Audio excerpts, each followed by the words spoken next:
Nadine Samonte, awang-awa sa sarili dahil sa nangyari sa GMA Gala Night.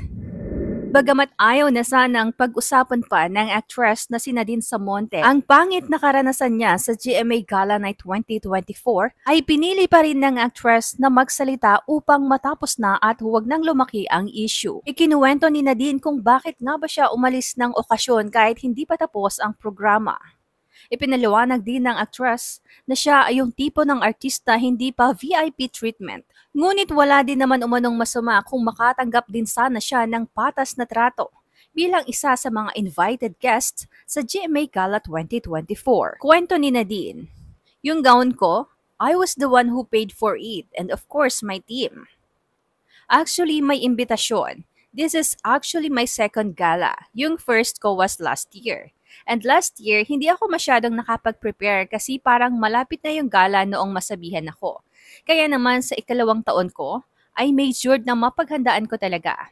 After ng gala last year, nagpabook na kami ng hotel. Dagdag pa ni Nadine nang bumaba daw sila mula sa kanilang hotel room at nagtungo sa registration area, ay ikinagulat nila ng husto nang mapag-alamang wala sa listahan ang kanyang pangalan.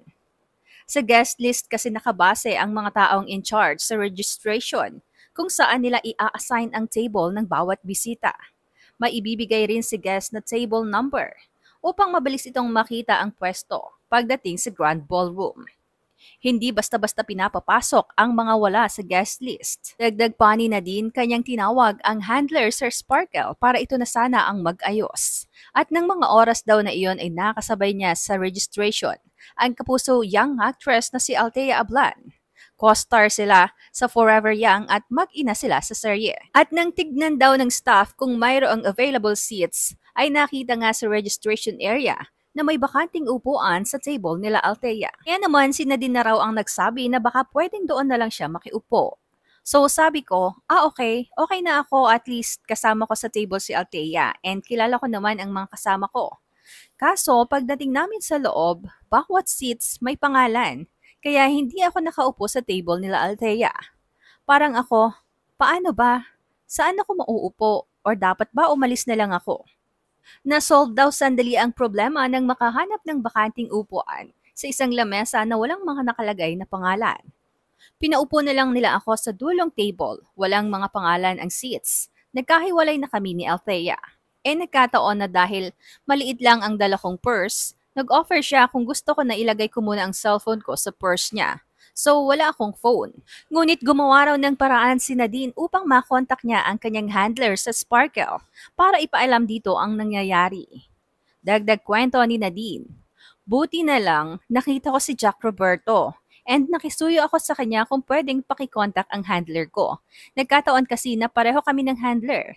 Nakapasok naman ang handler ko pero hindi yata siya pwedeng magtagal, I don't know. Hindi rin niya alam kung ano ang nangyari, bakit nagkaganon. At dito na nga inamin ng actress na hindi maiwasang masaktan at malungkot siya sa naranasang aberya sa GMA Gala 2024. Aniya, may nag-message rin kasi sa handler ko na bigla daw nawala ang name ko sa list. So nagtaka ako, bakit nawala? Nakakasad po talaga. Yung table ko, dulong-dulo talaga siya na daanan na ng mga lumalabas. Kaya yung mga ilang nakakakita sa akin, they were asking me, "Are you okay? Okay ka lang?" Alam mo yung feeling? Si Bryce Eusebio, mabait ang batang yun. Kasama ko rin siya sa Forever Young. For a while, sinamahan niya muna ako. At hindi naman naiwasang maikumpara ng actress ang pagtrato sa mga influencers na imbitado sa okasyon. Nabanggit pa nga niyang maayos na assigned tables para sa mga ito, kumpara sa kanya na inihahanay ng matagal na artista ng network, ngunit wala sa listahan. Hindi ako nagpapa-VIP. Love ko lang talaga ang pag-arte. And wala naman akong sama ng loob or anything sa GMA dahil sa nangyari. I think the production, yung production na in charge, bakit ganun? Anong nangyari? So, hindi ko na tinapos yung program. Paglabas ko, yung team ko, sila talaga yung sobrang sama ng loob. Sila yung nakakaramdam ng galit. At ang dinanas nga ni Nadine ang nag-udyok sa kanyang stylist na si Kit na maglabas ng sama ng loob. Nang mag-post ang stylist ko, siya na yon kasi talagang sila yung sobrang nasaktan sa nangyari. Alam din kasi nila yung nangyari sa akin last year. Dahil meron din daw pala umanong hindi magandang karanasan si Nadine sa una niyang pagdalo sa GMA Galat Night 2023. Dagdag pa ng actress, mabuti na lamang daw at hindi sumama sa GMA Gala Night ang kanyang asawa at nagpaiwan na lamang ito sa kanilang hotel room. Supposedly, kasi inisip ko na baka pwede kong isama ang husband ko para may kasama ako. Pero noong tinanong ko, hindi raw pwede kasi marami na, which I understand. At pagbalik nga daw ni Nadine ng hotel room, ay doon niya nailabas ang nararamdaman niyang sama ng loob dahil sa pagka-display sa kanya sa GMA Gala 2024. Kwento ng actress, noong dumating ako sa hotel room, dun sa comfort room, hindi ko na talaga napigilan, dun ako umiyak. Narinig ng husband ko and dun ko na naikwento sa kanya ang totoong nangyari. Galit talaga siya. Gusto niyang bumaba. Sabi ko, okay na yun. Sabi niya lang sa akin, hindi kita pinayagang bumalik sa pag-aartista para ganyanin lang. May mga netizens namang nagsabi na baka raw hindi nagpa-RSVP si Nadine nang ma-receive niya ang invitation kaya hindi nailista ang pangalan niya. Sagot ni Nadine dito, yes, nagpa-RSVP po ako. Sinendan po ako ng message para alam ko po yung time ko, kung kailan po ako bababa. Kaya ibig sabihin po, alam po nila na pupunta po ako. Kaya nagtataka po ako kung bakit wala ako sa list. Pero may natanggap akong message sa oras ng pagbaba ko.